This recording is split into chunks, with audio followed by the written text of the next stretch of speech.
السلام عليكم ورحمة الله وبركاته. نحمده ونصلي ونسلم على رسوله الكريم. أما بعد فأعوذ بالله من الشيطان الرجيم. بسم الله الرحمن الرحيم.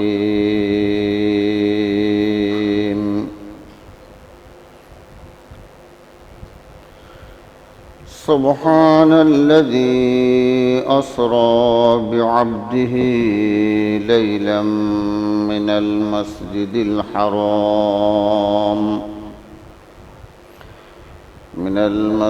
الحرام إلى المسجد الأقصى الذي باركنا حوله لنريه من آياتنا إنه هو السميع البصير.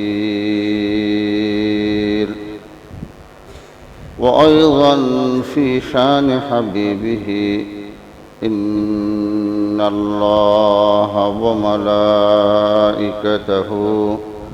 يصلون على النبي يا أيها الذين آمنوا صلوا عليه وسلموا تسليما. اللهم صل على محمد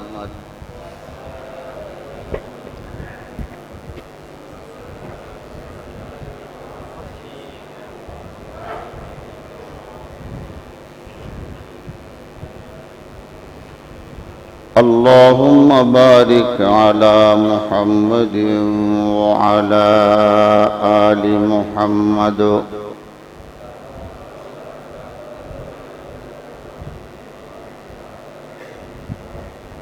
إنك حميد مجيد.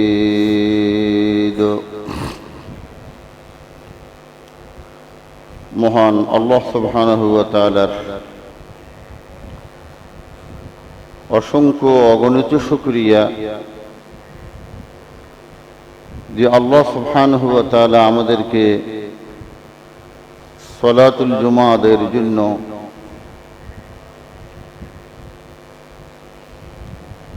মাহে রজবের দ্বিতীয় জুমাতে আমাদেরকে তার ঘরে মসজিদে আসার তৌফিক দান করেছেন। সে আল্লাহ সুবহানাহু ওয়া তাআলার দরবারে কালিমাতুশ শুকর আদায় করছে আলহামদুলিল্লাহ। সম্মানিত হাজিরিন, গত জুমাতেই বলেছিলাম এই মাসটি হচ্ছে মেরাজের মাস। রাসূলুল্লাহ সাল্লাল্লাহু আলাইহি ওয়াসাল্লাম আল্লাহর মেহমান হয়ে আল্লাহর সান্নিধ্যে এমন এক স্থানে গিয়ে পৌঁছেছেন যেখানে আর কোন নবী যেতে পারেন নাই। আল্লাহ পাক রব্বুল আলামিন আল্লাহর রাসূলকে যত সম্মান, যত মুজিজা, যত অলৌকিক শক্তি প্রদান করেছেন তার মধ্যে হচ্ছে সবচেয়ে বড় দুইটি মুজিজা। একটা হচ্ছে আল কোরআনুল করিম, আর একটা হচ্ছে মেরাজে নববী। এই দুটি সবচেয়ে বড়। আসমানকে আঙ্গুলের ইশারায় দুটুকরো করেছেন, এটা বড় না। আরব জাহিলিয়ত সমাজে যখন কোরআন নাযিল হচ্ছিল তারা জাহেল হলেও তাদের কাছে জ্ঞান ছিল। আরবি সাহিত্যিকের সবচেয়ে লেটেস্ট এবং একেবারে শেষের গোড়ায় তারা পৌঁছে গেছিল। এক এক শব্দ দিয়ে তারা হাজার হাজার লাইন কবিতা লিখতে পারতেন। এমন এক সময় আল্লাহ সুবহানাহু ওয়া তাআলা এমন এক ব্যক্তিকে নবুয়ত দিয়ে প্রেরণ করলেন, যিনি কোনো স্কুল, কলেজ, মাদ্রাসা, ইউনিভার্সিটিতে লেখাপড়া করেন নাই, কিন্তু আল্লাহ তার জবান থেকে এমন সাহিত্যিক, এমন সুন্দর, এমন শৈলীল ভাষা বের করেছেন, যা দেখার পর, শোনার পর আরবের জাহিলি সমাজের কাব্যরা, সাহিত্যিকরা আল্লাহ রসুলের জবানের ভাষার সামনে তারা মাথা নত করেছেন। এই জন্য কোরআনুল কারীম কিয়ামত পর্যন্ত চ্যালেঞ্জ করেছেন, লা রাইবা ফীহি, আমার মধ্যে কোনো সন্দেহ তো দূরের কথা, সন্দেহের অবকাশ নেই। ওয়া ইন কুনতুম ফী রাইবিন মিম্মা নাযালনা, আল্লাহ পাক বলেন, যদি তোমাদের কোনো সন্দেহ হয় আমার কোরআনের মধ্যে কোনো ভুল ত্রুটি আছে, আল্লাহ পাক বলেন তোমরা আসো, গবেষণা করো, এবং তুমি একজন না, তোমার মতো আরো যারা আছে তাদেরকে সবাইকে তুমি একত্রিত করো। আল্লাহ বলে ফাইল্লাম তাফআলু ওয়া লান তাফআলু, আল্লাহ বলে যখন পারবে না কিয়ামত পর্যন্ত পারবে না। কোরআনকে আল্লাহ চ্যালেঞ্জ হিসেবে কিয়ামত পর্যন্ত সারা পৃথিবীর কোরআন বিরোধীদের সামনে আল্লাহ এখনো পর্যন্ত রেখেছেন। আরেকটা হচ্ছে মেরাজ নববী, ১৫০০ বছর পূর্বে বিজ্ঞানের কোনো অস্তিত্ব ছিল না, অক্সিজেন ব্যতীত, কোন রকেট ফ্লাইট ব্যতীত উর্দুযানের কোনো ব্যবস্থাই ছিল না। এত দূরে গিয়ে তিনি পৌঁছেছেন, সারা পৃথিবীর বৈজ্ঞানিকেরা এখনো পর্যন্ত এই মেরাজকে নিয়ে আল্লাহ রসুলের গবেষণা করতে করতে তাদের ব্রেন টপকে যাচ্ছে। আল্লাহর কুদরত, নবীদের মুজিজা, আউলিয়ায়ে কেরামের কারামত, এগুলি হচ্ছে হক। এগুলি কি হক? কোনটা কুদরত, কোনটা মুজিজা, কোনটা কারামত কেমনে বুঝবেন?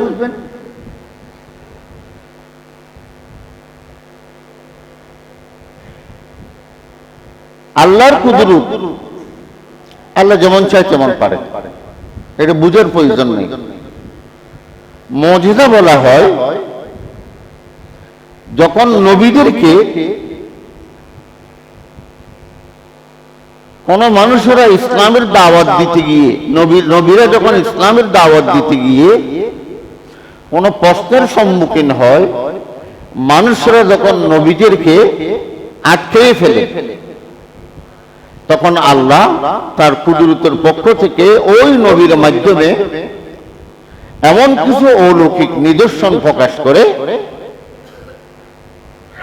যা মানুষেরা দেখার পর বুঝতে পারে এগুলি মানুষের শক্তি নয়, মানুষের পক্ষে এগুলি করা কি সম্ভব নয়।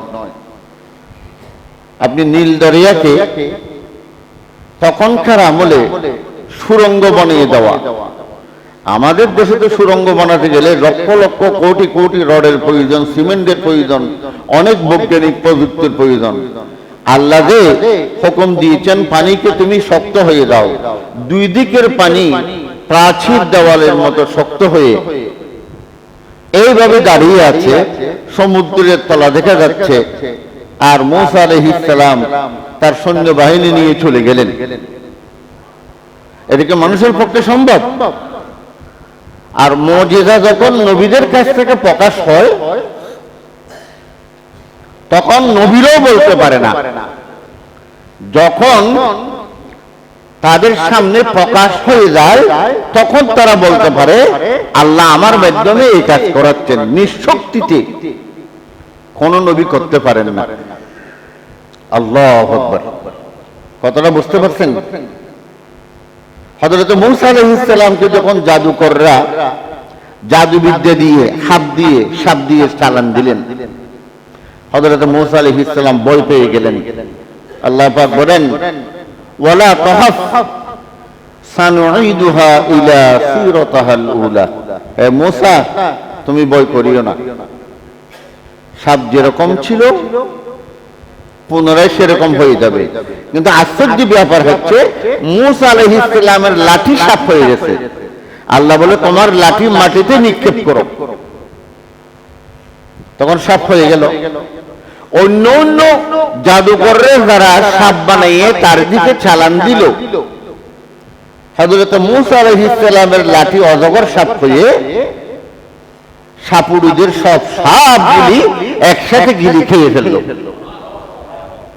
তখন মূসা আলাইহিস সালাম নিজেও ভয় পেয়ে গেল, কিরে এটা তো আমার হাতের লাঠি, এখন লাঠি ছিল মাটিতে যখন আল্লাহ বলেছেন নিক্ষেপ করো লাঠি সাপ হয়ে যাবে, এটা তো আমি নিজেও কল্পনা করি নাই। সেজন্য আল্লাহ মূসাকে বলতেছে লা তাখাফ, হে মূসা তুমি ভয় করিও না। আল্লাহু আকবার। তাহলে বুঝতে হবে এগুলো আকীদার মাসালা। কোন নবী নিঃশক্তিতে কোন মুজিজা দেখাতে পারেন না, ওলি তো দূরের কথা। ঠিক হক্কানি রব্বানি আলেম উলামা ওলি না শুধু। আমরা কিছু শব্দকে নির্দিষ্ট করে নিয়েছি, কিছু মানুষকে ওলি বলি, কিছু মানুষকে আলেম বলি। ওলি যারা রিক্সা চালায় তাদের মধ্যেও আছে, যারা সবজি বিক্রি করে তাদের মধ্যেও আছে। ওলি মানে ইন হুয়া ইল্লাল মুত্তাকুন, আল্লাহ বলে যিনি তাকওয়া অবলম্বন করে হালাল হারাম পার্থক্য করে জীবন যাপন করে তিনি আল্লাহর ওলি। আমরা তো মনে করি খানেকা থাকলে কিছু মুরিদান থাকলে একটা দরবার নাম দিয়ে প্রতিষ্ঠিত হলে বাস এটাকে আমরা দরবার বলি না। সেই জন্য এমন এমন মানুষও আছে, আল্লাহ আল্লাহ আল্লাহ, বিশর হাফি আপনারা নাম শুনেছেন, খুব সাদা সিধা লোক ছিল। হযরত সুফিয়ান সৌরি, ইমাম আহমদ ইবনে হাম্বল, দুনিয়ার মুহাদ্দিসদের মধ্যে সবচেয়ে যার কাছে বেশি হাদিস সংগ্রহ ছিল। ইমাম বুখারীর চেয়ে বড় মুহাদ্দিস ইমাম বলেন আহমদ ইবনে হাম্বল। ইমাম বুখারী কেমনে বড়, তিনি একদিকে গিয়ে বড় হয়ে গেছেন। তার মানে বুখারী যখন সংকলন করলেন তিনি সব শুদ্ধ হাদিসগুলি একত্রিতভাবে এক জায়গায় জমায়েত করেছেন, বাপ অধ্যায় করে। এই জন্য বিশুদ্ধ হাদিস জমায়েতকারীর মধ্যে ইমাম বুখারী বড়। আর বিশুদ্ধ হাদিস এবং অন্য অন্য হাদিস নিয়ে যিনি বেশি হাদিস মুখস্থ করে জমা রেখেছেন উনি হচ্ছেন ইমাম আহমদ ইবনে হাম্বল। তার কাছে 40 লক্ষ হাদিস মুখস্থ ছিল। 40 লক্ষ হাদিস যদি মুখস্থ হয় তাহলে আমাদের কোরআনুল কারীম যে 30 পারা যত বড়, এইরকম প্রায় 70 খণ্ড হয়। আর কোরআন যে কেউ মুখস্থ করতে পারে। আল্লাহ পাক কোরআনুল কারীমে বলেছেন ওয়ালাকাদ ইয়াসসারনাল কুরআনা লিযিকরি ফাহাল মিন মুদ্দাকির। আল্লাহ বলে আমি কোরআনকে মুখস্থ করার জন্য, বুঝার জন্য সহজ করে দিয়েছি। আল্লাহ বলে কেউ আছো কি আমার কোরআনকে বুঝার জন্য, আমার কোরআনকে মুখস্থ করার জন্য তুমি কি আসবে? আল্লাহ বলে শুধু তোমার একটা কাজ, তুমি কোরআনের সামনে আসো আর বাকি কাজ আমি করব। ইমাম আহমদ ইবনে হাম্বল দর্স দিচ্ছেন, দর্স হাদিসের। আমার কিছুক্ষণ পরে দেখা যায় এক জোলা ফকির মাথার মধ্যে কি একটা আছে। ইমাম আহমদ বিন হাম্বল তাড়াতাড়ি উঠে গিয়ে তার মাথা থেকে সেটে নিয়ে কিছু দূরে এগিয়ে দিলেন। ইমাম আহমদ বিন হাম্বলের দর্শে তখন 500-700 মুহাদ্দিস। হুজুর আপনি গেলেন কোথায়? এই লোকটা তো দেখতে এত সুন্দর না, কাপড় চোপড় এরকম না, আপনি হাফিজুদ দুনিয়া, এই পৃথিবীতে আপনার চেয়ে বড় মুহাদ্দিস আর বেশি মুখস্থ হাদিস আর কারো কাছে নাই, আপনি কার কাছে গেলেন? তোমরা বুঝবে না,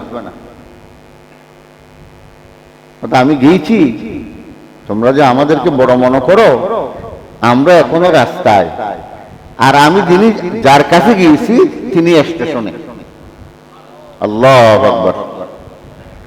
তার মানে এই বিশর হাফি বড় বুজুর্গ ছিলেন। সেই বুজুর্গ এমনিও মুত্তাকি ছিল, এমনিও দিনদার ছিল, কিন্তু কোরআনকে একটি সম্মান দেওয়ার কারণে আল্লাহ তাকে বেলায়েতের মর্যাদা দান করেছেন। সে একদিন কোরআন তেলাওয়াত করতেছে প্রতিদিনের নিয়ম অনুযায়ী, ওয়াল আরদা ফারাশনাহা ফানি'মাল মাহিদুন। আল্লাহ পাক বলেন আমি জমিনকে আমার কার্পেট বানিয়ে দিয়েছি। জমিন কি? আল্লাহর কার্পেট। বিশর হাফি তার পায়ের মধ্যে তখন জুতা ছিল, সঙ্গে সঙ্গে কোরআনুল কারীমকে বন্ধ করার পর নিজের পা থেকে জুতোগুলি খুলে রাখলো।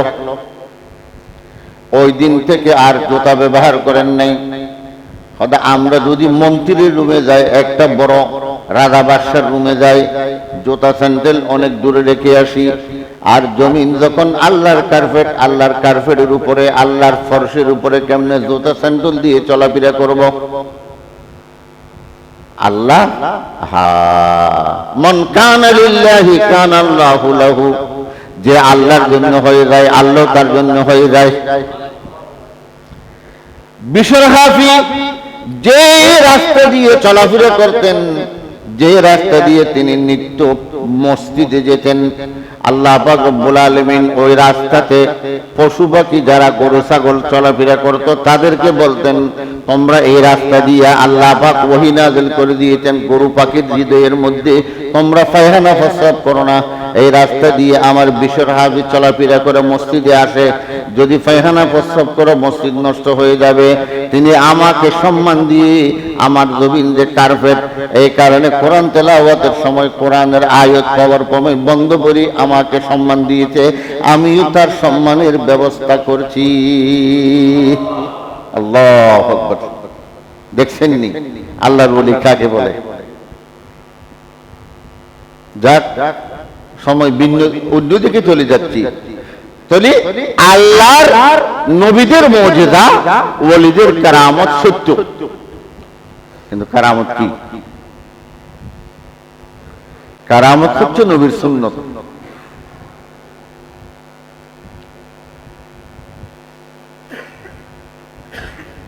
হযরত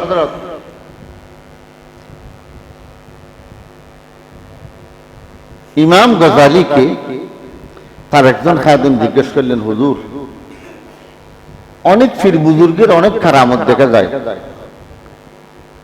বাঘের সাথে কথা বলে, পানির উপর হেঁটে যায়, হয়তো আমি তো আপনার পিছনে অনেক দিন, এরকম কোন কারামত তো আপনার দেখলাম না। ইমাম গজালি বলেন, হুজুর শোনো, তুমি কি আমার সাথে যতদিন আছো, আজকে 25 বছর তুমি আমার খেদমত করছো, আল্লাহর রাসূলের সুন্নতের বিপরীত আমি কোনো কাজ করছি দেখছো? হতো না, এটা দেখি নেই। তো ইমাম গজালি বলেন, এর থেকে বড় কারামত তার কিছু নেই। সেজন্য অনেক দিন আগে আমি একটা লম্বা কবিতা লিখছিলাম, খাঁটি পীর আর বন্ড পীর, একবার ছাপছিলাম। আজব গজব, আজব গজব নহে ওলির কারামত, আজব গজব নহে ওলির কারামত, নবীর সুন্নত হলো তাদের আলামত। আজব গজব এগুলি কারামত নয়, সুন্নাহ মতো চলাটাও এটাই সবচেয়ে বড় কারামত। সেজন্য আল্লাহ পাক আল্লাহ রাসূলকে যত মুজিজা দিয়েছেন, কুরআনুল কারীমের পরে মেরাজে নববী সবচেয়ে বড় মুজিজা। وعن جابر رضي الله تعالى عنه قال قال رسول الله صلى الله عليه وسلم ما من الأنبياء من نبي إلا أوتي من الآيات ما مثله آمن عليه البشر وإنما أوتيت وحيا أوحى الله إلي فأرجو أن أكون أكثرهم تابعا يوم القيامة। আল্লাহ রাসূল বলেন, মা মিনাল আম্বিয়া মিন নবিয়্যিন, আল্লাহ পাক রব্বুল আলামিন আমার পূর্বে যত নবী প্রেরণ করেছেন, ইল্লা উতিয়া মিনাল আয়াতি, আল্লাহ তাদেরকে কিছু কিছু আল্লাহর পক্ষ থেকে অলৌকিক মুজিজা শক্তি দান করেছেন। মা মিসলাহু আলাইহিল বাশারু, যেগুলি দেখার পর যারা নবীর বিরোধিতা করে তারা যেন নবীর সাথে একাত্মতা পোষণ করে, তারা যেন ঈমান আনে। وإنما أوتيت وحيا أوحى الله, আল্লাহ আমাকে এমন একটি মুজিজা দান করেছেন যে মুজিজার নাম হচ্ছে ওহী। আল্লাহু আকবার। যে মুজিজার নাম কি? ফারজু আন আকুনা আকসারহুম তাবিআন, আমি রাসূল আশা প্রকাশ করছি আল্লাহ এই 23 বছর নবুয়তের জীবনের মধ্যে আমাকে ওহীর মাধ্যমে যা দিয়েছেন সেটা কোরআন। এই কোরআন কিয়ামত পর্যন্ত গবেষণা করে, এই কোরআনকে দেখে, এই কোরআনকে পড়ে কিয়ামত পর্যন্ত আমার উম্মত বাড়তেই থাকবে, আমার উম্মত বাড়তেই থাকবে। ফাআরজু আন আকুনা, আমি নবী আশা প্রকাশ করেছি। কি আশা? কিয়ামতের ময়দানে সমস্ত নবীদের উম্মতরা যখন দাঁড়াবে, আমার উম্মতের সংখ্যা অন্য অন্য নবীদের উম্মতের চাইতে ডবলের ডবল অনেক বেশি হয়ে যাবে। আসেন আজকে মেরাজের প্রথম পটভূমি বলি। মেরাজ কেন হলো? আল্লাহ যখন আল্লাহ রাসূলকে ওয়ানজির আশিরাতাকাল আকরাবিন এই আয়াত অবতীর্ণ হলো, আল্লাহ বলে, নবী আপনি আপনার আত্মীয় স্বজন, রক্তের বন্ধন যারা, তাদের মধ্যে দ্বীনের দাওয়াত প্রকাশ্যে দেন। তখন আল্লাহ রাসূল সাফা পাহাড়ের উপর উঠে প্রথম দাওয়াত শুরু করলো। আরববাসীদের মধ্যে একটা নিয়ম ছিল, কোন বড় মুসিবত আসলে সাফা পাহাড়ের উপর উঠে ইয়া সাবাহ এই শব্দ বলে ডাক দিত। তখন সমস্ত মানুষরা এক জমায়েত হয়ে যেত। তখন লোকেরা বলল, কি হয়েছে? আমি যদি আপনাদেরকে বলি পাহাড়ের অপর দিক থেকে, আপনারা দেখছেন না, আমি দেখছি একদল ডাকাত, সন্ত্রাস, লুটেরা আসতেছে আপনাদের বাড়িঘর ডাকাতি করার জন্য, আপনারা কি বিশ্বাস দেবেন? তখন সবাই বলল, আপনি তো as-সুদুকুল আমিন, সবচেয়ে বড় সত্যবাদী, অবশ্যই বিশ্বাস করব। হযরত আল্লাহ আমাকে তোমাদের জন্য নবী প্রেরণ করে পাঠিয়েছেন, তোমরা আল্লাহর তাওহীদের দাওয়াতকে কবুল করো।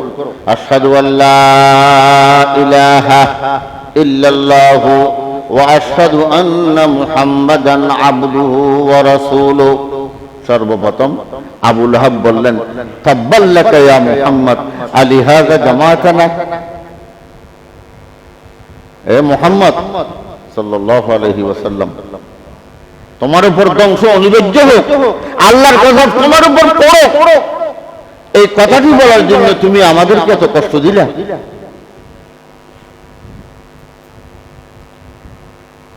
আস্তে আস্তে দিন দিন জুলুম নির্যাতন বেড়ে যাচ্ছে। আল্লাহ রাসূল 3 বছর কারাগারে ছিলেন। শিয়াবে আবি রাস্তাঘাট বয়কট করে দিয়েছে। কোন আরবের কুরাইশ বংশের লোকেরা, কাফেরেরা মাল বিক্রি করে নাই, যারা ইসলাম গ্রহণ করেছে তাদের উপর। নির্যাতনের কারণে অনেক মানুষ অনাহারে মৃত্যুবরণ করেছে। তারপরে আল্লাহ রাসূল চিন্তা করলেন এখানে আরবে থাকা যাবে না। আবু তালেব ছিলেন আল্লাহ রাসূলের জন্য সবচেয়ে একটা বিরাট ছায়া। আবু তালেব ঘোষণা দিলেন আমার সাথে তার সাথে ধর্মের ব্যাপারে মতের মিল, কিন্তু আমি আবু তালেব বলছি কেউ যদি আমার ভাইপো মুহাম্মদ রাসূলুল্লাহর উপর যদি একটা বালি নিক্ষেপ করে, আমি একটা পাথর দিয়ে সেই বালির জবাব দেব। এই কারণে আরবের লোকেরা একটু চুপচাপ হয়ে গেল। কিছুদিন যেতেই না যেতে আবু তালেব মারা গেল। আবু তালেবের মৃত্যুর পরে আল্লাহ রাসূল একাকী হয়ে গেলেন। দুঃখ বেদনা যাতনা আর সহ্য হচ্ছে না।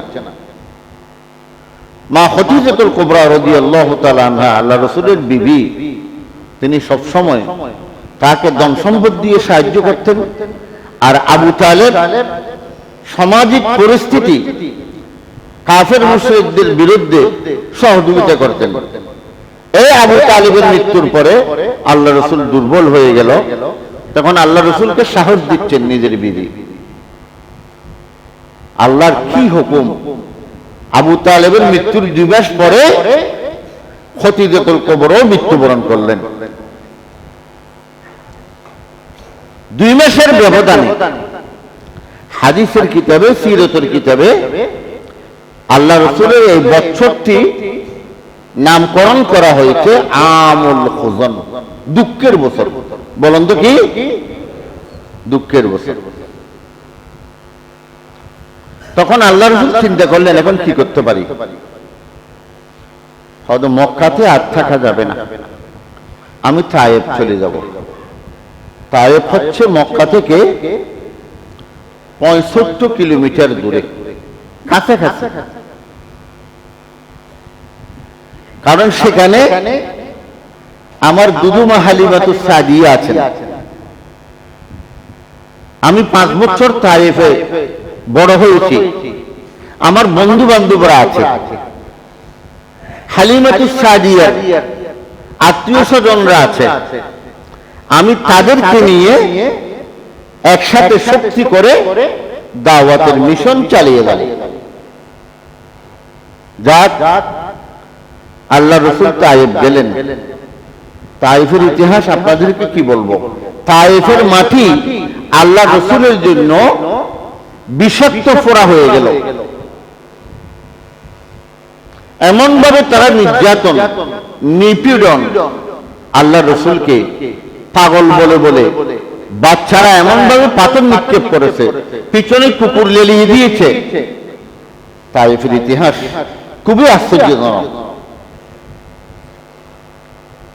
আল্লাহ রাসূলকে হযরত আয়েশা সিদ্দিকা রাদিয়াল্লাহু তাআলা আনহা, এটা বুখারীর হাদিস, হযরত আল্লাহর নবী আপনার জন্য জীবনের সবচেয়ে বড় দুঃখের দিন কোনটি?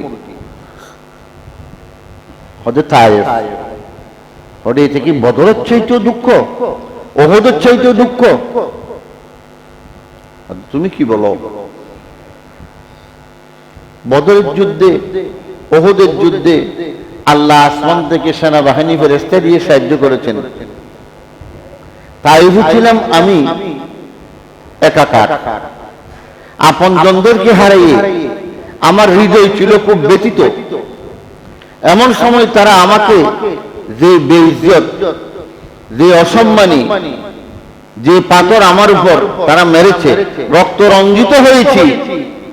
আমার ডানেও কেউ ছিল না, আমার বামেও কেউ ছিল না। তায়েফ ছিল আমার জীবনের জন্য সবচেয়ে দুঃখের বছর, দুঃখের দিন। তায়েফ কি শরীরোं ने जिहालत से जफा की, ताइफ की शरीरों ने जिहालत से जफा की, उस जोर जफा ही की अवज़ तूने दुआ की। ताइफ की शरीरों ने जहालत से पर उनकी हिदायत के लिए तूने दुआ की। তাইফের লোকেরা আল্লাহ রাসূলের প্রতি যত বিরোধিতা করেছেন, আল্লাহ বলে নবী এখন আমারও বরদাস্ত হচ্ছে না আপনার উপর এই নির্যাতন, আপনি একটু কাজ করুন, শুধু হাতটা তুলে আমার কাছে দোয়াটা করুন। আমার সেনাবাহিনী ফেরেশতা উভয় আপনার ডানে বামে পাহাড়ের উপর নিয়ে যেতে আছে, আমি বেশি কিছু করব না, উভয় পাহাড়কে একটু সামনের দিকে এরকম এনে মাঝখানে তারা সবাইকে আমি আলোভক্তা বানিয়ে দেব। আল্লাহ রাসূল বলেন আল্লাহুম্মা ইহদি কওমি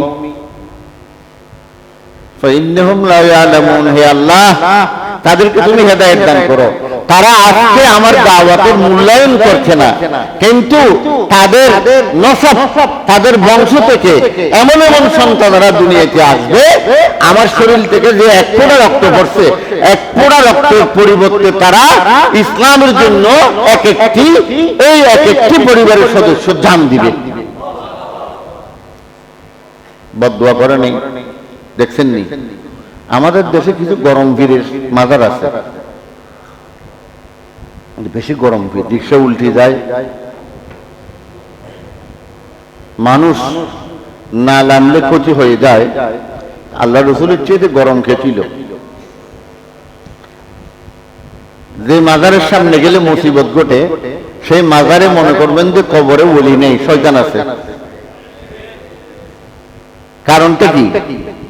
আল্লাহর ওলিদের যদি কেউ বেয়াদবিও করে, না বুঝে, শাস্তি আল্লাহ নেবে, ওলির কিছু করার নেই। ওলি আরো দোয়া করবে, যেখানে রাসূলকে এত কষ্ট দিয়েছেন তারপরে আল্লাহ বলতেছে আপনি আমার কাছে দোয়া করুন, আমি তাদেরকে দুলিশ্বাস করে দেব। আল্লাহ নবী বলেন না, আমি বদদুয়ার নবী নয়, আমি রহমতের নবী। আমি কিসের নবী? ওয়া নবিয়ুমে রহমত লকব পানে ওয়ালা, ওয়া নবিয়ুমে রহমত লকব পানে ওয়ালা, মুরাদে গরিবোं के बरलाने वाला। আল্লামা হালি বলতেছেন, কত সুন্দর কথা।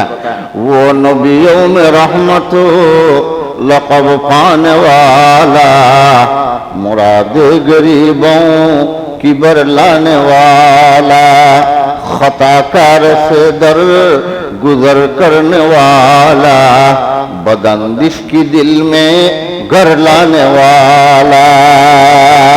সাধারণ নবীদের মধ্যে এরকম রহমতের লকব উপাধি পেয়েছেন আর কেউ নাই। ওয়ামা আরসালনাকা ইল্লা রাহমাতাল লিল আলামিন। তিনি বদদুয়ার নবী নয়, তিনি রহমতের নবী।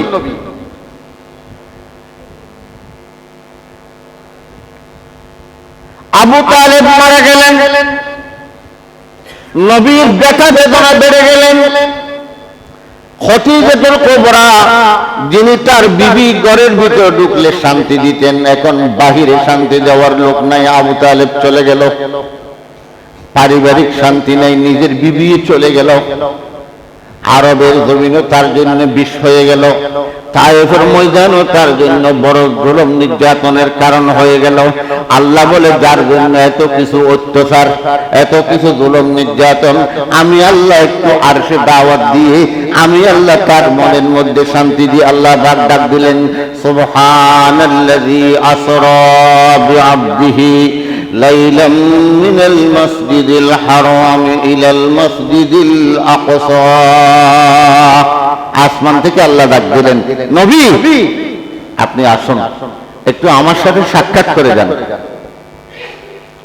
সুবহানাল্লাযী আসরা, ওই মহান সত্তা যার মধ্যে কোনো দুর্বলতা, অপারগতা, অযোগ্যতা কিছু বলতে নেই, যেমন চায় তেমন পারে। সুবহান শব্দ যদি ব্যাখ্যা করা হয় তাহলে এক জুমা প্রয়োজন। দেখছেন নি, সুবহান শব্দ বলা হয়, এটা হরফে তাজ্জুব। আমরা হঠাৎ করে কোনো জিনিস আশ্চর্য দেখলাম, সুবহানাল্লাহ। সুবহান শব্দের অর্থ হচ্ছে দুর্বলতা, অপারগতা, অক্ষমতা, যার কাছে কিছুই নেই। আল্লাহ বলে মেরাজ এমন একটি মুজিজা, কেউ বলবে অক্সিজেন ছাড়া কেমনে গেল, কেউ বলবে রকেট নাই, প্লেন নেই, বিজ্ঞানের কিছুই নাই, উপরে কেমনে গেল, বায়ুমণ্ডল, অগ্নিমণ্ডল, এত কিছু আছে। বিজ্ঞানের দৃষ্টিতে আগামী জুমাতে কিছু বলবো, এটা তো অসম্ভব। আল্লাহ বলে যেটা মানুষের জন্য অসম্ভব সেটা আমি আল্লাহর জন্য কি সম্ভব।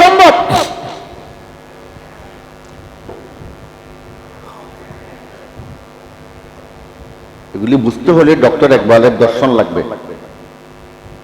ইকবাল কি সুন্দর করে বলছেন, রফতারে মেরাজ বয়ক লমহা মুজাসসাম, বয়ক লমহা মুজাসসাম, अर्श पे जाते हैं आते हैं। अरे माँ शब्द केमन भावे माला गाচ্ছে, बैक लम्हा मुजस्सम, अर्श पे जाते हैं आते हैं, तेरी रफ्तार की गर्मी कहाँ बिजली में पाते हैं। बैक लम्हा मुजस्सम, আমরা বলি না সগর গোবর আছে না, হয়তো সগর বাইলফাটা ফিরেতে না ফিরেতে কেমনি একটা মানুষ এই জমিন থেকে সপ্তম আসমান সেট করে আসে গিয়ে আবার জমিনে আসলো, এটা বুঝে আসার কথা।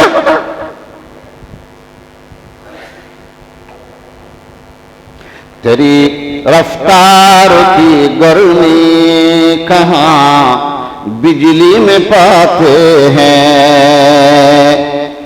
হয়তো বিজ্ঞান অবাক, আপনার যাওয়ার দ্রুত গতি, আপনি এত দ্রুত গতি সম্পন্ন বাহনে করে গিয়েছেন, পৃথিবীতে এখনো পর্যন্ত কোন বৈজ্ঞানিক সেরকম বাহন আর বানাতে পারে নাই। এটা বোরাক, হাদিসে আছে ইউকালু লাহুল বুরাক, আল্লাহ আমাকে বোরাকে করে নিয়েছেন। আরবিতে যারা আলেম তারা বুঝবে এই বিদ্যুৎ শব্দের আরবি শব্দ হচ্ছে বরকুন। বরকুন মানে বিদ্যুৎ, বলুন তো কি বরকুন মানে কি? বিদ্যুৎ। সৌদি আরবে আছে বিদ্যুৎ মন্ত্রী, ওয়াজারাতুল বরক, বিদ্যুৎ মন্ত্রণালয়। এই বিদ্যুৎ 1 সেকেন্ডে 1,86,000 মাইল দিতে পারে। দেখেন তো এই দুনিয়া থেকে সূর্য 30,000 কোটি মাইল দূরে। কত দূরে বলেন না? সূর্য যে একটা মহাজগৎ, এই বিদ্যুৎ বলে সূর্যকে যদি পার করতে হয় 1 সেকেন্ডে যদি 1,86,000 মাইল দ্রুত গতিতে যায়, তাহলে 8.5 মিনিট থেকে 15 মিনিট লাগে শুধু সূর্যকে অতিক্রম করতে। এগুলি হিসাব কি বুঝে আসে? बैक लम्हा मुजस्सम, अर्श पे जाते हैं आते हैं, तेरी रफ्तार की गर्मी कहाँ बिजली में पाते हैं।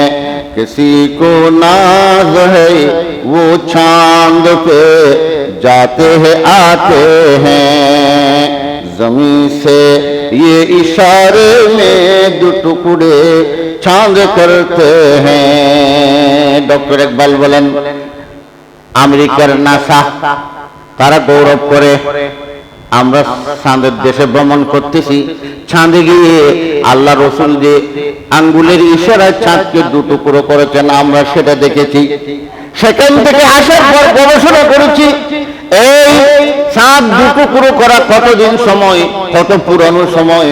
আমরা আমাদের বিজ্ঞানের অঙ্কে শব্দ দিয়ে যখন হিসাব নিকাশ করে দেখি আল্লাহ রসুল যখন করেছেন সেখান থেকে প্রতিটি সেকেন্ড পর্যন্ত বর্তমান সময়ের সাথে মিলে যাচ্ছে। আমেরিকা গৌরব করে। গত সপ্তাহে দেখছেন না, সর্বপ্রথম মঙ্গল গ্রহে গেছে,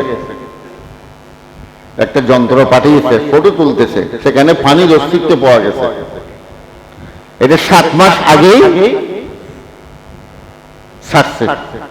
আপনারা অনেক সময় ফটো দেখছেন তো একবার বলতেছে কিসি কো নাজ হ্যায়, কিসি কো মানে আমেরিকা, আমেরিকা গৌরব করে, নাসা সারা পৃথিবীর উপর নেতৃত্ব দিচ্ছে। কি বলে? চাঁদ পে যাতে হ্যায় আতে হ্যায়, আমরা চাঁদের দেশে যাচ্ছি, আসতেছি। তো একবার আল্লাহ রসুলের পক্ষ থেকে জবাব দিচ্ছে, জমিন সে ये इशारे में दो टुकड़े चांद करते हैं। वाह!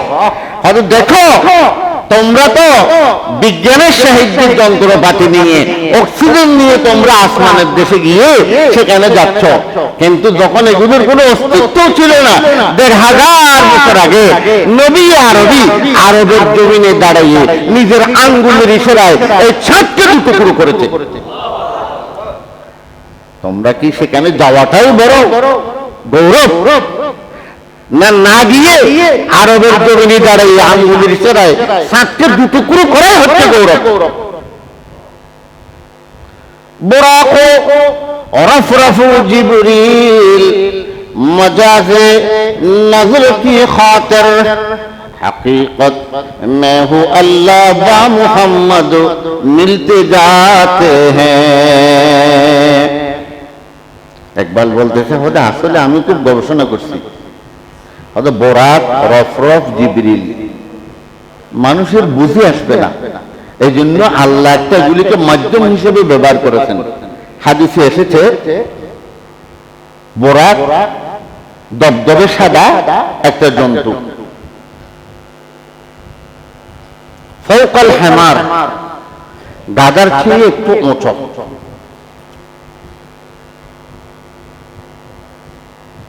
খচ্চরের চেয়ে একটু নিচু, দৌলাল বগলি খচ্চরের চেয়ে নিচে, ও ফৌকাল হেমার গাদার চেয়ে একটু উপরে। ইউকালু লাহুল বোরাক, নামকরণ করা হচ্ছে তার নাম বোরাক। আল্লাহ রসুল বলেন বোরাকের এক পা থেকে আরেক পা, মানুষের দৃষ্টিশক্তি যেখানে শেষ, বোরাকের এক পা থেকে আরেক পা সেখানে শেষ। এখনো হাদিসের অর্থ উঠে নেই। মানুষ যতদূর দৃষ্টিশক্তি দিয়ে দেখে তারপরে আর কি এতে দেখা যায়? আর আমাদের দৃষ্টিশক্তি সবার একই, বলেন না? একই না। সবচেয়ে দুনিয়াতে যে প্রাণী আছে ১,০০,০০০ মাইল যে চোখে দেখে, এটা হচ্ছে খরগোশ।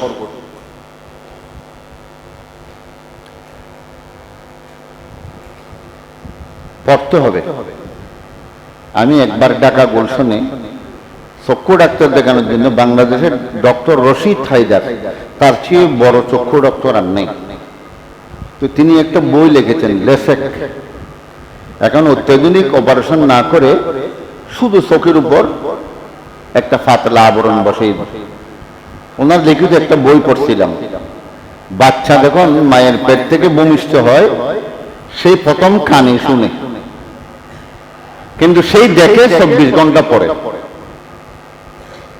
এমনি চোখের পাতা খোলা, আপনি মনে করছেন দেখতেছেন না। ওদের কারণ কি? ওদের কারণ হচ্ছে ২৪ ঘন্টা আল্লাহর সূর্য থেকে আলো নিয়ে, সৌর বিদ্যুৎ থেকে আলো নিয়ে আল্লাহ তার ব্রেনের মধ্যে জমা করবে, এবং দুনিয়াতে যতদিন বেঁচে থাকবে এই আলোতে সে চক্ষু দিয়ে দেখবে। এগুলো আল্লাহর কুদরতের নিয়ামত। কানে শুনে কেন? মুসলমানের ঘরে জন্ম হওয়ার পরে আযান দেওয়ার জন্য।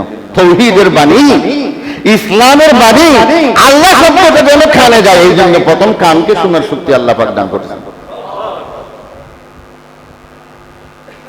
তো তিনি সেখানে লিখেছেন পৃথিবীতে সবচেয়ে বেশি দেখে খরগোশ, আর যার চোখের পাওয়ার পাথর পর্যন্ত গলায় ফেলতে পারে, এটা হচ্ছে বলে কচ্ছপ। আমি ওই বইটা কিনছি, সেটা ভালোভাবে পড়ছি। সেটা কি বলেন তো? কচ্ছপ। এটা আল্লামা শেখ সাদিও বলেছেন এক কবিতায়, আগে বুঝি নাই।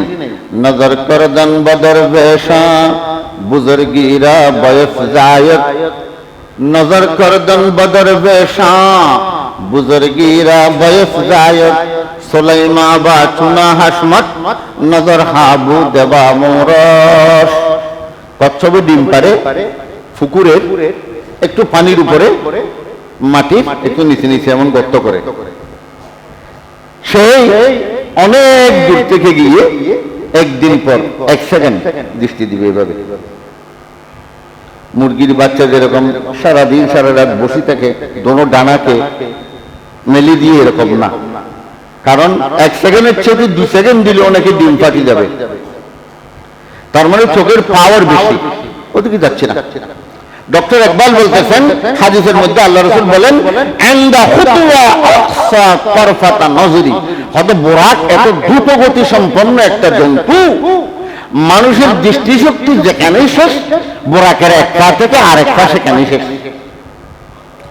তো ইকবাল বুঝাচ্ছেন বোরাক, রফরফ, জিবরিল এগুলি মানুষের ব্রেইনে বুঝে আসবে না, হয়তো আসল কথা একটা, बुराक रफ़रफ़ जिब्रील मजाज नजर की खातिर हकीकत में वो अल्लाह बा मोहम्मद मिलते जाते हैं, हकीकत में वो अल्लाह बा मोहम्मद मिलते जाते हैं। আসল কথা হচ্ছে আল্লাহ আল্লাহ রসুলকে রাষ্ট্রীয় মেহমান বানিয়ে আরশের মধ্যে দাওয়াত দিয়েছেন। আল্লাহর কুদরতের দাওয়াতের পাওয়ারের মধ্যে আল্লাহর নবী আল্লাহর কাছে চলে গেছেন। শুধু এটাই বুঝুন, এগুলি মাধ্যম। সুবহানাল্লাযী আসরা বিআবদিহি, আল্লাহ পাক বলেন আমি সেই মহান আল্লাহ যার মধ্যে কোনো দোষ ত্রুটি নাই। আমি আল্লাহ ভ্রমণ করলাম 900 রাত্রি বেলায় আমার বান্দাকে। কাকে? বান্দাকে। আরবিতে বলা হয় ইসরা মানে রাত্রি ভ্রমণ, 900 ভ্রমণ। আমরা 15 পারা সূরা এটা বনি ইসরাইল বলি, বলেন তো কি? আর সৌদি আরবের যত কোরআন শরীফ দেখবেন সেখানে লেখা আছে সূরাতুল আসরা। ইসরা মানে মেরাজের সূরা। একটা সূরার কয়েকটা নাম আছে।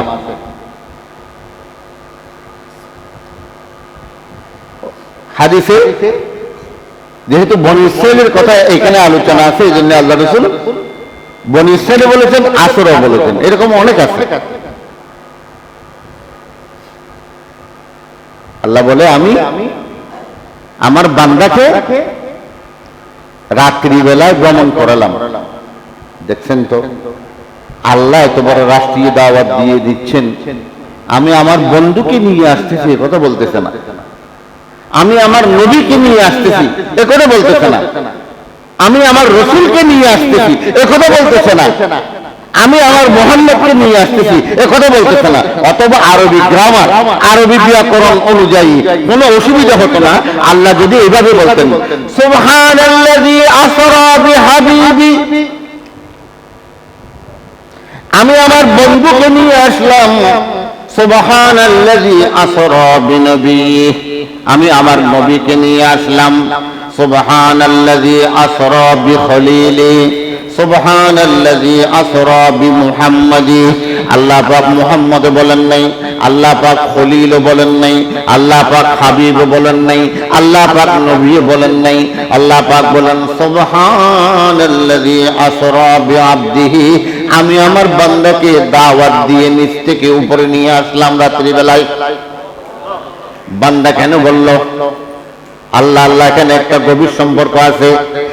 আপনার বাড়িতে যদি এমন কোনো মেহমান যায়, মেহমানের স্তর বাক আছে, কেউ বেডরুম পর্যন্ত যেতে পারে, আর কেউ একেবারে ফাঁকঘর পর্যন্ত যেতে পারে। কি কি রান্না করেছে ডেকচির মধ্যে আপনি হান্ডিতে দেখতে পারে। আব্দুল বলা হয় ওই বন্দা, যে বন্দার বন্দেগী নামাজ, রোজা, হজ, যাকাত, আবদিয়ত। আবদিয়ত মানে আমরা যে জুমাতে আসছি এটা আবদিয়ত, আল্লাহর দাসত্ব। বান্দা মানে আব্দুল মানে আবদিয়ত। আবদিয়ত কি? ইবাদত। বলেন তো ইবাদত। আল্লাহ পাক বলেন দুনিয়ার মধ্যে এমন একটা আমার প্রিয় বান্দা আছে যার ইবাদত আমি আল্লাহর মনকে শান্তি করি দেই। সেই জন্য আল্লাহ পাক আব্দুল বলি এই কথা প্রমাণিত করলো, এই মুহাম্মদুর রাসূলুল্লাহ আমার এমন বান্দা যার সাজদা আমি আল্লাহর খুবই ভালো লাগে, যার জিকির আজকার আমার ভালো লাগে। সেজন্য আল্লাহ যখন নিজের ইচ্ছা হয় শাহিদা হয় কোরআন শোনার জন্য, আল্লাহ আল্লাহর নবীকে বলতেন, ইয়া আইয়ুহাল মুযাম্মিল কুমিল লাইলা ইল্লা কলিলা নিসফাহু আও ইনকুস মিনহু কলিলা। আল্লাহ রাসূল কম্বল আচ্ছাদিত, শীতকালে গঙ্গিয়েছেন, পায়ের নিচে কম্বলকে বেড়ে আল্লাহ পাক বলেন, নবীরে আপনি একটু ঘুম থেকে উঠুন গভীর রাতে, শেষ রাতে। আল্লাহ বলেন, নবী উঠে আপনি একটু কোরআন তেলাওয়াত করুন, আমি যে কোরআন আপনার উপর অবতীর্ণ করেছি আপনি যখন তেলাওয়াত করেন আমি আল্লাহর হৃদয়ে শান্তি হয়। দেখছেন নি এমন বান্দা। যিকর রাহমাতি আবদহু যাকারিয়া, আল্লাহ বলে বান্দারে দুনিয়ার মধ্যে আমার একটা রহমতের বান্দা আছে যার নাম যাকারিয়া। ইয নাদা রাব্বাহু নিদাআন খাফিয়া, গভীর রাতে একা একই বেডরুমে সালাতের মুসাল্লায় বসে সেই কান্নাকাটি করে করে আমাকে হৃদয় থেকে যন্ত্রণায় ডাকতো। ওয়াহানান বলা হয় আরবিতে, মহিলারা যখন বাচ্চা প্রসব করে তার আগে যখন পেটে কামড় আসে। আল্লাহ আল্লাহ আল্লাহ আল্লাহ আল্লাহ আল্লাহ পাক বলেন, যাকারিয়া আমার ইবাদতের জন্য আমাকে এমন ভাবে দোয়া করতেন, যখন তিনি আমার কাছে দোয়া করতেন তার হৃদয়ের মধ্যে এমন ভাবে কামড় শুরু হয়ে যেত। এমন অবস্থায় আমি আল্লাহ তাকে বেশি বেশি ভালোবাসি। দেখছেন নি আল্লাহ পাক ডাইরেক্ট আব্দুল বলেছে একবার করো মুহাম্মদুর রাসূলুল্লাহ। এখানে আব্দুল বলার 22টি কারণ আছে। কেন আব্দুল বলল? তাফসীরের মধ্যে 22টি কারণ লেখছে। কয়টি বলেন তো? একটা বললাম। হযরত হাসান বসরি অনেক বড় বুজুর্গ, বড় আলেম,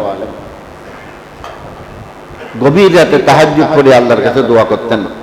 বান্দা হাসান বসদ জুবা,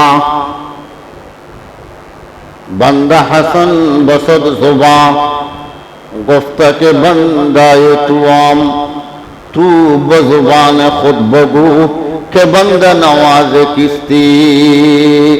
আমি হাসান বসরি, ও আল্লাহ, প্রতি রাতে তাহাজ্জুদ করে তোমার কাছে দুহাত তুলে কান্নাকাটি করি। আমি নিজেই বলি, আল্লাহ আমি তোমার বান্দা, আমি তোমার বান্দা, আমি তোমার বান্দা।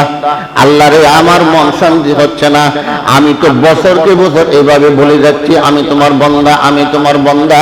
আল্লাহ যদি তোমার মুখ থেকে শুনতাম হাসান বসরি তুমি আমার বান্দা, এরকম একটা শব্দ যদি আমার কানে আসতো তাহলে আমি বিশ্বাস করতাম আমার বন্দেগী ইবাদত তাহাজ্জুদ আপনার ভালো লাগছে, যার কারণে আপনি বান্দা বলে আমাকে ডাক দিয়েছেন, এটা আমার জন্য সার্টিফিকেট। আমি না বলতেছি তোমার বান্দা বান্দা, তুমি তো বলো নাই। আল্লাহ ডাইরেক্ট বান্দা বলেছে কাকে? সুবহানাল্লাযী আসরা বিআবদিহি। ডক্টর ইকবাল আব্দ দিগর আব্দ দিগর আব্দিহি আব্দ দিগর আব্দ দিগর আব্দুহু দিগর মাবাস। হয়তো আব্দ এক জিনিস আর আব্দিহি এক জিনিস। অনেক লম্বা কথা।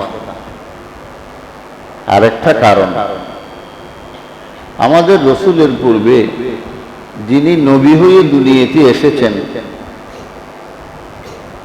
তার নামটা কি বলেন তো? হ্যাঁ, ঈসা আলাইহিস সালাম। ঈসা আলাইহিস সালামের আসমানে উঠানোর পর থেকে আল্লাহ রাসূল আসা পর্যন্ত আইয়ামে ফতরত, নবীবিহীন সমাজ, মাঝখানে নবী ছিল না। কত বছর? 570 বছর। 570 বছর। ঈসা আলাইহিস সালামকে যখন শুলিতে দিল, আল্লাহ যখন উঠেই নিল, তখন যারা ঈসা আলাইহিস সালামের সঠিক অনুসারী তারাও গোমরা হয়ে গেল একটা কথা বলে, কথা আমরা এতদিন বুঝতে পারিনি। আল্লাহ মরিয়মের সাথে বিয়ে হয়েছে। যখন তোর সন্তানকে আমরা মেরে ফেলার জন্য, শুলিতে চড়ানোর জন্য আমরা সিদ্ধান্ত দিয়েছি, আল্লাহর কুদরতে আল্লাহ তাকে নিয়ে গেছেন। এখন মাসালা স্পষ্ট, মরিয়ম আল্লাহর বিবি, ঈসা আল্লাহর ছেলে। আকীদা দেখছেন নি? মরিয়ম আল্লাহর বিবি, ঈসা আল্লাহর ছেলে। শিরকের উৎপত্তি হয় মুহাব্বত থেকে। বলেন তো কিস থেকে? মুহাব্বত। অতি মুহাব্বত বেশি খারাপ, বেশি মারাত্মক। তাহলে তারা শিরক করলো কি? এটাকে দুশ্মনী করি বললো না মুহাব্বত করি বললো? আল্লাহ বলতেছে, নবী আপনার পূর্বে যাকে নবী করে পাঠালাম, তাকে যখন আমি আমার কুদরতে হেফাজত করলাম, তখন তারা অতি ভালোবাসায় আমার ছেলে বানিয়ে দিল। এখন আপনাকে যে মেয়েরাজের রাতে প্রথম আসমান, দ্বিতীয় আসমান, তৃতীয় আসমান, চতুর্থ আসমান, পঞ্চম আসমান, ষষ্ঠ আসমান, সপ্তম আসমান শেষ করে নুরি জগৎ আরো পরে আরো পরে আরো পরে আসে ভ্রমণ করাই যদি নিয়ে যায়, তখন আপনার উম্মতের মধ্যে এমন একদল কিয়ামত পর্যন্ত থাকবে, তারাও অতি ভক্তি মোহাব্বত করে আপনাকে আমার সন্তান বলে দিবে। সন্তান না বললেও অন্য রকমের কথা বলে দিবে। এইভাবে বলতেছে না? ইহুদিদের চেয়ে আমরা তো বেশি বলি, मोहम्मद खुदा का बेटा नहीं है, लेकिन खुदा से जुदा क्यों नहीं है। মধুমেহকে বিষ, মোহাম্মদ তো আল্লাহর সন্তান নয়, কিন্তু একথা মনে রাখবা, আল্লাহ থেকে যুদ্ধও নয়, কিন্তু কুজরামি হতা দি। আর যত কুজরামি আছে এগুলি মারফত, এগুলি কি मार्फत। मोहम्मद खुदा का बेटा नहीं है, मोहम्मद अल्लाह रसूल, वो लेकिन खुदा से जुदा नहीं है, কিন্তু আল্লাহ থেকে যুদ্ধ নয়। এটা কি কথা? এটা কি কথা? যখন জিজ্ঞেস করে এটা মারফত। এই যত আছে মিলিয়নে কোরআনের সাথে হাদিসের সাথে। अब्द कादिर आप है, हर शय पे कादिर आप है। জামিয়া আহমদিয়া সুন্নিয়া থেকে একটা কিতাব বের হয়েছে, দিওয়ানে সালেক, এগুলো আমার কাছে আছে। আমি এই ধরনের কথা বলি তো দলিল সঙ্গে সঙ্গে রাখি। সেখানে লিখতেছে শানে আব্দুল কাদের জিলানী, সেখানে বলতেছে কি আব্দে কাদের আপ হে, আপনি আব্দুল কাদের, हर शय पे कादिर आप है, প্রত্যেক বস্তুর উপর ক্ষমতা আপনার, অর্থাৎ ইন্নাল আব্দুল কাদের আলা কুল্লি শাইইন কাদির। আব্দুল কাদের হচ্ছে প্রত্যেক বস্তুর উপর ক্ষমতাশীল।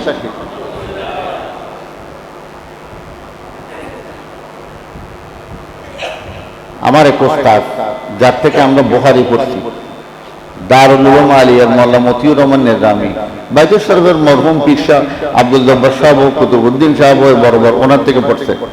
একবার সনদে সিরত মাহফিলে, এটা 1988 ইংরেজির ঘটনা, তিনি সভাপতি।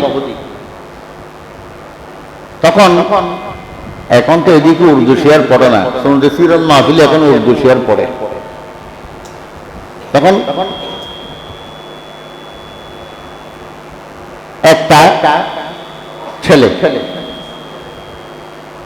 শেয়ার পড়ল, জিবরিল আমি বলো यही। এরপর ওয়াজ করবে মৌলানা আব্দুল লতিফ সাহেব ফেনিস, উনিও মারা গেছেন, নিজামী সাহেব সভাপতি। তো কি পড়লো? জিবরিল আমি বলো यही, राज खुला है जो शक्ल मोहम्मद है वही शक्ल खुदा है। আসল গোপন তথ্য আজকে আমরা পেয়ে গেলাম। জিবরাইল একটা কথা বলেছে, কি আমি যখন ওহী আনার জন্য আল্লাহর কাছে যাই, আমি আসার আগেই হয়তো তিনি আবার জমিনে এসে বসে যায়। আল্লাহ চেহারা সুরত যেরকম, আল্লাহ রসুল মোহাম্মদ রসুল্লাহ সেরকম। আসলে লোক একটা, আমাকে ওহী দিয়ে তিনি আমার আগে এখানে চলে আসে। तो जिब्रील की बोलते थे, जिब्रील আমি बोलो यही, राज खुला है जो शक्ल मोहम्मद है वही শক্লে খুদা হে মোহাম্মদ তিনি আল্লাহ। তখন নেজামি সাহেব হুজুর আমি দেখছি এরকম দাঁড়িয়ে গেছে, ওদের সমিতি সিরত মাহফিলের এরিয়া থেকে এই কবিতাকে যতক্ষণ পর্যন্ত টয়লেটে নিক্ষেপ করা হবে না আমি সভাপতির আসন গ্রহণ করব না। এরকম হাজার হাজার কবিতা, এই কবিতাগুলি বেশি পড়া হয় সালাতুল নিয়তে। কারণ ইয়া যারা কুড়া আর দেখো কবে কুড়ে দিবে বেয়ারাময় ভালো লিখি সদান নম্বরে তিন আমি বুঝলি তো প্রথম জীবন 10-15 বছর এত ন বুঝি বুঝুস যে তেসি আনা বুঝি সালাতুনিয়ার 70-90টা শেয়ার শিরিক। এরপর পরে যেগুলি আমরা পড়ি যেমন সালাতুনিয়া পড়ার পর হাওয়ালা উনকা है जन्नत की कुंजी किसी को दे न दे सब उनकी मर्जी। বেহেশতের মালিক আল্লাহ রাসূল, কাকে দিবে কাকে না দিবে এটা ওনার মর্জি, এখানে আর কারো ক্ষমতা নেই। এই জন্য একজন আলেম দেখছিলাম গারাঙ্গিয়ার ছোট হুজুর যাকে বলতেন, উনি সালাতুনিয়া পড়তেন না। আমি নিজে একবার জিজ্ঞেস করছি এটা আফারা দূরে, উনি বলতেন সালাতুল্লাহ আলা দাঈ মুহাম্মদ সালামুল্লাহ আলাল হাদি মুহাম্মদ। এটা আলেমরা তারা সবাই জানে, উনি জীবনেও পড়েন সালাতুল্লাহ আলা দাঈ মুহাম্মদ সালামুল্লাহ আলাল হাদি মুহাম্মদ। কিন্তু এই কবিতাতেও একটা শব্দ মারাত্মক আছে। কেন? যে কোনো সময় মুহাম্মদ শব্দ যখন আপনি কবিতার মধ্যে ঢুকাবেন তাহলে সাল্লাল্লাহু আলাইহি ওয়াসাল্লাম পড়ার জন্য স্থান রাখতে হয়। এই জন্য মুহাম্মদ লিখলে সাল্লাল্লাহু আলাইহি ওয়াসাল্লাম কবিতার ভিতরে আনতে হবে, নতুবা কেউ আগ্রহ পড়ে না, এটা অসুবিধা হয়ে যায়। যাক ইনশাআল্লাহুল আজিজ আগামী জুমাতে এর পরবর্তী ধারাবাহিক আলোচনা চলবে। আজকে যা বললাম আল্লাহ পাক আমাদেরকে হক কথাগুলি সহিহ কথাগুলি আমাদের ব্রেনে আমাদের হৃদয়ে ঢুকিয়ে বাস্তব জীবনে আমরা আমল করার জন্য তৌফিক দান করেন।